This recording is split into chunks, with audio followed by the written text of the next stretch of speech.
Que la particularité de cet animal, c'est que il est tout blanc. Et ça, c'est une caractéristique physique très prisée par certains de nos protagonistes. Alors je dis certains des protagonistes parce que notre héros du jour, lui, il est noir. Et là, ça n'est pas un détail, car là, il s'est illustré en infiltrant la société secrète la plus tristement célèbre des États-Unis, le Ku Klux Klan. Il est d'ailleurs le seul noir à l'heure actuelle à avoir été membre du clan. Attends, le Ku Klux Klan, c'est pas les mecs qui brûlent des croix en portant des cagoules pointues et qui pendent des noirs? Tout à fait, ceux-là même. Enfin, pour ce qui est des pendaisons, heureusement, ça s'est arrêté quand même il y a un bon moment. Bref, est-ce que vous êtes prêts pour l'infiltration la plus improbable de l'histoire? Donc prenez des notes. Aujourd'hui, nous partons dans une mission très spéciale avec Ron Stallworth.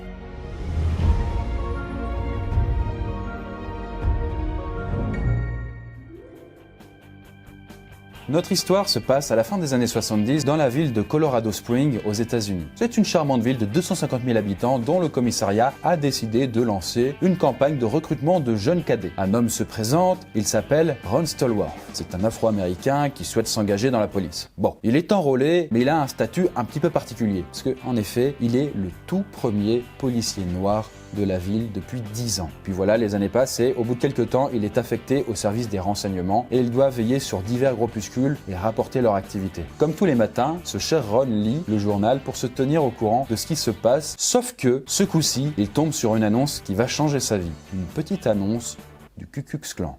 Créé à la fin de la guerre de sécession par une poignée de soldats sudistes désireux de continuer la lutte, le clan a un objectif principal, abroger le 13e amendement de la Constitution américaine, amendement qui abolit l'esclavage. Le clan s'illustre rapidement par des actions très violentes, agressions, meurtres, attaques diverses. Il fut officiellement interdit en 1877, mais sa légende noire était faite et son histoire était loin d'être terminée. En effet, le Ku Klux Klan allait refaire parler de lui. Il connaît un regain d'intérêt dans les années 1920 après la sortie d'un film à succès baptisé L'homme du clan, une histoire d'amour historique du Ku Klux Klan. Bon, du coup, niveau romantisme, il y a sans doute mieux. C'est peut-être pas sûr que vous allez emballer avec celui-là. En tout cas, la Seconde Guerre mondiale a eu raison de ce qu'on appelle le second Ku Klux Klan, mais dans les années 50, le clan est à nouveau reformé. Et c'est ce qu'on appelle là le troisième clan. Alors, il est loin d'avoir autant d'importance que ses prédécesseurs, mais dans les années 70, au moment où se passe notre histoire, il essaie de reprendre du poil de la bête. Et le grand sorcier du clan a adopté une toute nouvelle stratégie. Et il décide de... Attends, le grand quoi? Le grand sorcier? Ouais, le Ku Klux Klan a une hiérarchie dont les grades ont des noms dignes d'un RPG médiéval fantastique. Tout en bas de l'échelle, on a le Clansman, c'est la recrue de base, quoi. Qui c'est qui nous a fait des merdes pareilles? C'est la femme à Willard. Bah t'avais qu'à te la faire ta cagoule, putain! Quant aux responsables à l'échelle d'une ville, ils sont appelés les Cyclopes les Cyclopes exaltés, je déconne pas. Et à l'échelle d'un état, ce sont les grands dragons, RPG Powa quoi. Et le boss final, bien sûr, le chef de toute l'organisation s'appelle donc le grand sorcier impérial. Tu es un sorcier, Harry. Et à cette époque, le grand sorcier est un monsieur nommé David Duke. Et il est bien décidé à ce que le clan fasse peau neuve et regagne en popularité. Pour ça, il fait de nombreuses interventions officielles. Et son argument phare, c'est la non-violence. Et d'ailleurs, il ne manque pas de la prôner à chacun de ses discours. Bah c'est plutôt une bonne nouvelle qui milite sans faire de victime, non? Ouais, mais ça, c'est le discours officiel de Duke. Puisque officieusement, le Ku Klux Klan continue de planifier des attaques, des manifestations, et il n'est pas rare de voir des croix brûlées aux abords des villes. Donc voilà, face au public, le clan veut la paix, mais dans l'ombre, il prépare un peu la guerre. D'où l'intérêt de notre Ron pour cette annonce qu'il voit dans le journal, quoi. Car oui, depuis son arrivée comme cadet, il a monté les échelons au sein de la police et a été affecté au service des renseignements. C'est pour ça que tous les matins, il passe le journal en revue. D'ailleurs, il décide d'envoyer une lettre à la boîte postale indiquée dans l'annonce, mais sous l'effet de l'empressement, il signe la lettre avec son véritable nom, Ron Stallworth. Quelques semaines plus tard, il reçoit de la documentation sur le clan et il est directement contacté sur la ligne téléphonique de son bureau personnel par le recruteur local. L'homme veut en savoir plus sur Ron et voir jusqu'à quel point il est motivé à rejoindre l'organisation. Lorsque le recruteur interroge Ron sur ses convictions, ce dernier, sous les yeux médusés de ses collègues, sortira une tirade qui restera mémorable. Je déteste les Noirs, les Juifs, les Mexicains, les Métèques, les Niakoués et tous ceux qui n'ont pas 100% de pur sang arien dans les veines. Et l'effet fut au rendez-vous puisqu'à l'autre bout du fil, l'homme répondit « Vous êtes exactement l'homme qu'il nous faut !» Le recruteur du Ku Klux Klan, bref KKK pour les intimes, propose à Ron un rendez-vous le soir même. Le policier accepte, mais lorsque l'homme lui demande de se décrire pour qu'il puisse le reconnaître, eh bien Ron décide de décrire un de ses collègues, celui dont il a le mieux mémorisé le physique. En même temps, s'il s'était décrit, les mecs du KKK auraient probablement écourté l'entretien. Ouais, c'est fort possible, ouais. Bref, après avoir accroché, Ron parvient à convaincre le collègue qu'il a décrit de se rendre au rendez-vous à sa place. La soirée passe, et finalement, le recruteur recruteur du Ku Klux Klan ne s'aperçoit de rien. Bon, cette première mission est un tel succès que Ron Stallworth et son partenaire décident de poursuivre leur infiltration. Et pour ça, ils mettent sur pied un plan pour le moins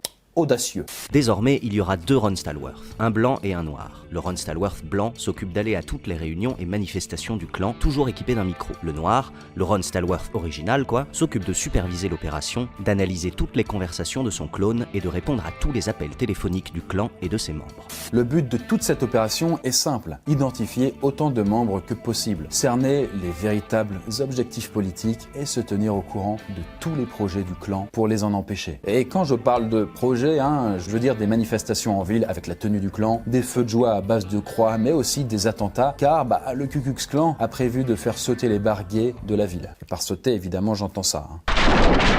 L'opération commence plutôt bien, il y a juste un petit problème quoi. Parce que malgré des débuts prometteurs au sein du clan, Ron n'a toujours pas finalisé son inscription et il n'a pas sa carte de membre. C'est la boulette quoi. Mais les choses vont s'arranger d'une manière très inattendue. Parce que un jour, Ron reçoit un coup de fil. Et il ne s'en doute pas, mais l'homme qu'il a au téléphone n'est autre que David Duke, le grand sorcier impérial en personne. Et c'est lui qui va personnellement finaliser l'inscription de Ron. Et du coup, le pire de tout ça, c'est que Duke va bien s'entendre avec Ron, qui sait exactement quel discours tenir pour plaire au grand sorcier. Et donc, les deux hommes auront des entretiens téléphoniques réguliers suite à ça. D'ailleurs, au cours de l'un de leurs entretiens, une discussion assez surréaliste va avoir lieu, puisque Ron Stallworth s'en souvient encore et l'a raconté lors d'une interview. La voici telle qu'il s'en souvient. Dites-moi, monsieur Duke, vous n'avez pas peur qu'un jour un petit malin de noir qui prétend être blanc vous appelle pour entrer dans le clan? Non, ça ne m'inquiète pas. Pourquoi? Je sais toujours quand je parle à un noir. Comment faites-vous? Vous, par exemple.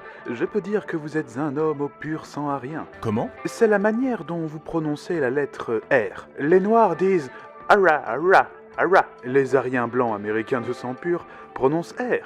Comme vous et moi. Ah, merci de m'avoir dit ça, monsieur Duke. Je n'y aurais jamais pensé. Maintenant, quand j'aurai quelqu'un au téléphone, je ferai bien attention à ce petit détail. Donc voilà pour cette grande démonstration de clairvoyance. Donc Ron devient un membre officiel du Ku Klux Klan et reçoit sa carte de membre. Il continue de gérer les appels téléphoniques, tandis que sa doublure blanche se rend en réunion pour glaner des informations. Et le duo fonctionne bien, car dès que le Ku Klux Klan prévoit une action, que ce soit manifestation, brûlage de croix, etc., Ron Stallworth s'arrange toujours pour que l'opération soit capotée. Annulé quoi. Attends, comment ils font? Mais en fait, le Ron blanc a toujours un micro caché sur lui. Et le Ron noir, le vrai quoi, est toujours à l'écoute et dès qu'il entend une info concernant un lieu où doit se tenir un événement du clan, il multiplie les patrouilles de police dans le secteur. Et du coup, en voyant défiler les voitures de police, les membres du clan se découragent et annulent leur opération. Très agacés, voire fous de rage. Mais des problèmes vont rapidement se profiler pour Ron Stallworth et son partenaire. Puisque un homme a décidé de rendre une petite visite à la ville de Colorado Springs. Et cet homme, c'est David Duke en personne. Même si, du fait de l'infiltration de Ron Stallworth, le Ku Klux Klan n'est pas très actif à Colorado Springs, David Duke a tout de même des intérêts à venir y recruter de nouveaux membres. En effet, la ville est peuplée par de nombreux militaires ou vétérans qui sont autant de bonnes recrues potentielles pour le clan. Bref. Le grand sorcier est en visite officielle et même si ses opinions ne font pas l'unanimité, la police de la ville doit assurer sa protection. Et du coup, devinez un petit peu qui sera chargé d'être le garde du corps personnel de Duke lors de sa visite en ville. Mais attends, me dis pas que c'est Ron. Eh bah si. En fait, ce jour-là, aucun policier n'est disponible et c'est à Ron qu'incombe la tâche de protéger le grand sorcier du Ku Klux Klan. David Duke et Ron, ils se sont eu assez souvent au téléphone. Duke, il va forcément reconnaître la voix de Ron. Eh ben, je te rassure, Ron a eu la même pensée. Mais aussi surprenant que ça puisse paraître, Duke ne se rend compte de rien. Et pire que ça, Ron parvient à prendre une photo avec lui. Bon voilà, la visite se passe sans problème, mais Ron a quand même eu un sacré coup de pression. Quelques temps après cet épisode, la mission de Ron Stallworth et sa doublure se termine sans que leur couverture ne soit tombée. Jamais les mecs du Ku Klux Klan ne se sont rendus compte qu'ils travaillaient avec leur pire ennemi. Et le moins qu'on puisse dire d'ailleurs, c'est que cette mission a été un foutu succès. De nombreux membres du clan ont été identifiés, une multitude d'événements organisés par l'organisation ont été empêchés, mais surtout, l'enquête de Ron a permis d'identifier et d'arrêter 2 membres du clan très importants, puisqu'ils sont à la fois très haut placés dans l'organisation, ce sont sans doute des grands dragons, mais aussi dans l'armée américaine. Bref, c'était risqué, mais au final, Ron s'en est sorti comme un chef. Après ce coup d'éclat, il a continué à travailler pour la police. Il a changé de ville et il s'est spécialisé dans la lutte anti-gang. Et son incroyable histoire a récemment été adaptée au cinéma par le réalisateur Spike Lee. D'ailleurs, Ron l'a personnellement aidé pour réaliser le film. Et David Duke, le grand sorcier du Ku Klux Klan, qu'est-ce qu'il est devenu? Eh bien, il a continué à faire de la politique. Par exemple, pendant la campagne présidentielle américaine, il a officiellement apporté son soutien à Donald Trump, qui l'a totalement désavoué. Le gars, il lui a dit dégage. Et le Ku Klux Klan, quant à lui, a poursuivi un déclin qu'il avait déjà entamé bien avant que Ron Stallworth ne l'infiltre. Et aujourd'hui, le clan n'existe plus qu'au travers de divers groupuscules. Et heureusement, il fait rarement parler de lui. En tout cas, si l'histoire du Ku Klux Klan vous intéresse, allez donc voir la vidéo du camarade Nota Bene qu'il a fait à ce sujet. En tout cas, quoi qu'il en soit, Ron Stallworth est, encore à l'heure actuelle, le seul noir ayant réussi à s'infiltrer dans le Ku Klux Klan. Et si vous voulez en savoir plus sur cette histoire, n'hésitez pas à aller checker nos sources. En ce qui me concerne, la Poiscaille, j'espère que cette histoire vous a plu et je vous dis à la prochaine dans une future bulle féconde.